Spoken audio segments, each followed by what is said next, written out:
અનુભવ કર્યો તમે? મને નાના બાળક જેવી ફીલ આવી અને મારો હાથ આમ ઊંચો થતો નતો ને પાછળ શું અનુભવ કર્યો? દુખતું તો એ બંધ થઈ ગયું. બંધ થઈ ગયું મેડમ? નીચે હાથ ન તોડતો, હવે એકદમ અડવાનો. Very good. શું થયું? બેકમાં ફરક પડ્યો, કમરમાં દુખાવો ઓછો થયો? ઓછો થયો. વાહ ભાઈ વાહ. શું થયું? દુખાવો ઓછો થયો. ક્યાં દુખતું હતું? આ ઉંમરમાં કમરમાં દુખતું હતું? બેન્ડ પૂરું થવાય છે. મેમ આજ સર હું સાઉથ બેન્ડ નથી થઈ શકતી, આજ અડી ગયા પગ. વાહ ભાઈ વાહ. શું થયું? આજે મારું માથું ઘોટણ અડી ગયું. અડી ગયું? અત્યાર સુધી અડતું નતું. હાજી હાથ મટી ગયો, આજે થઈ ગયું ઉપર. બોલો. આજે આપણે એક મસલ્સ ને ખાલી 2 મિનિટ આપી છે. હવે એક મસલ્સ ને 15 મિનિટ આપીએ તો શું થાય? શું થયું? હારા થઈ ગયા? કમર દુખાવામાં જો કોઈ દવા નથી આપી, ખાલી ને ખાલી આપણે ક્ષાર તોડ્યો. શું અનુભવ કર્યો? એકદમ સારું, ફ્રેશ થઈ ગયા સર? બહુ શોલ્ડર પેઇન હતું એ દૂર થઈ ગયું. દૂર થઈ ખેંચાવ જે હતું એકદમ રિલેક્સ થઈ ગયું. જી મેમ બોડી આપ જે અનુભવ થયો કેજો. ઘણા લોકો દુઃખી થાય છે, દવાઓ લે છે, ઓપરેશન કરાવે છે. ખાલી એક્યુપ્રેશર કરવાથી શું ફાયદો થાય એ લોકોને માહિતી મળે એટલે પાકો અનુભવ કેજો. જી બોડી એકદમ રિલેક્સ થઈ ગયું છે. પેઇન થતો તો રિલેક્સ અરે જી બોડી એકદમ રિલેક્સ થઈ ગયું. ખૂબ જ મજા આવી. ખૂબ મજા આવી. બોડી રિલેક્સ થઈ જી મેડમ તમે તો ખોવાઈ ગયા પ્લેટમાં. હે મટી ગયો દુખાવો? જી એકદમ બોડી ફ્રી હળવું હળવું થઈ ગયું એકદમ. એવું મેમ? એકદમ મજા આવી. મજા આવી ગઈ? પૂરું શરીર જકડેલું હતું ને એકદમ ફ્રી થઈ ગયું. વાહ ભાઈ વાહ. જી સેમ એક મહિના તો સારું થઈ ગયું. વાહ.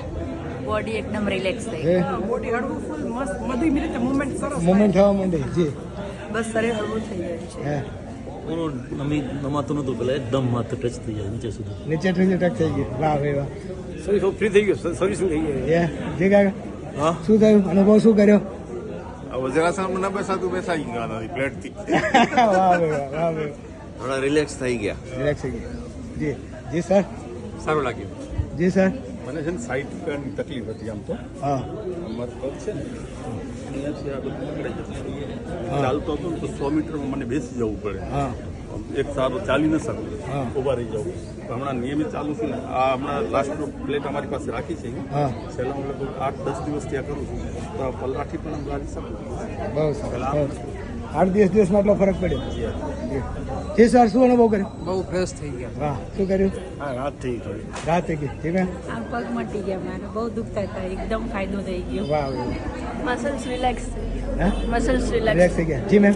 આખી બોડી રિલેક્સ થઈ ગઈ. જી બોડી એકદમ રિલેક્સ થઈ ગઈ. રિલેક્સ થઈ ગઈ. મેમ મજા જી મજા આવી. પાણી દુખતી હતી એ બી થોડી ફરક પડી. મટી ગઈ. હા પ્લેટ જ નથી. રિલેક્સ થઈ ગયું. સર્ક્યુલેશન એમ બરોબર લાગે. એવું? જી મેમ? અહીંયા બહુ જકડેલું હતું, એકદમ ખુલ્લું થઈ ગયું. એ તમે લોકો પ્લેટ ઉપર બેસો, પ્લેટ ઉપર બેસો, હજુ ફાયદો લો. યસ જી મેમ. મજા આવી? સર આ શું કહેવાય? Therapy plate acupressure. બરાબર, સરસ, મજા આવી. મજા આવી ગઈ? ફ્રેશ થઈ ગયું. ફ્રેશ થઈ ગઈ. જી મેમ? બહુ શરીર હળકો થઈ ગયું. જી મેડમ? રિલેક્સ, રિલેક્સ થઈ ગયા. જી મેડમ? એકદમ રિલેક્સ ફીલ થાય છે. વાહ વાહ. જી મેડમ? જી મેમ? બસ નથી હમણાં આવે એટલે લઉં. એક્યુપ્રેશર બહુ ઉત્તમ થેરાપી છે. લાઇટની સ્વિચ ચાલુ કરીને પ્રકાશ થાય એમ અહીંયા પોઈન્ટ થાય ને તરત રોગ ભગાડે છે. વાહ ભાઈ વાહ. આ હજારો વર્ષ જૂની પદ્ધતિ છે એક્યુપ્રેશર. એનો આ લાભ છે. અને સાંભળો, આ ગુજરાત સરકાર આટલી મહેનત કરે છે તમને લોકોને સારા કરવા માટે. આ યોગ બોર્ડ વાળા મહેનત કરે છે. શિષપાલજીએ જે આટલો ટાઈમ આપ્યો આપણને, અને આપણા જે કોચ છે આપણી સાથે આપણું ફેમિલી 1 કલાક બેસવા તૈયાર નથી. જ્યારે અહીંયા યોગ કોચ તમારા માટે બધી વ્યવસ્થા કરે, રોજ આવે, તમારી જોડે હશે, તમને કંઈ પ્રોબ્લેમ હોય સોલ્વ કરે. એટલે આપણે આ લોકો માટે તાળીએ છે વધાવીએ કોચને, ગુજરાત બોર્ડને, ગુજરાત સરકારને. ધન્યવાદ ધન્યવાદ.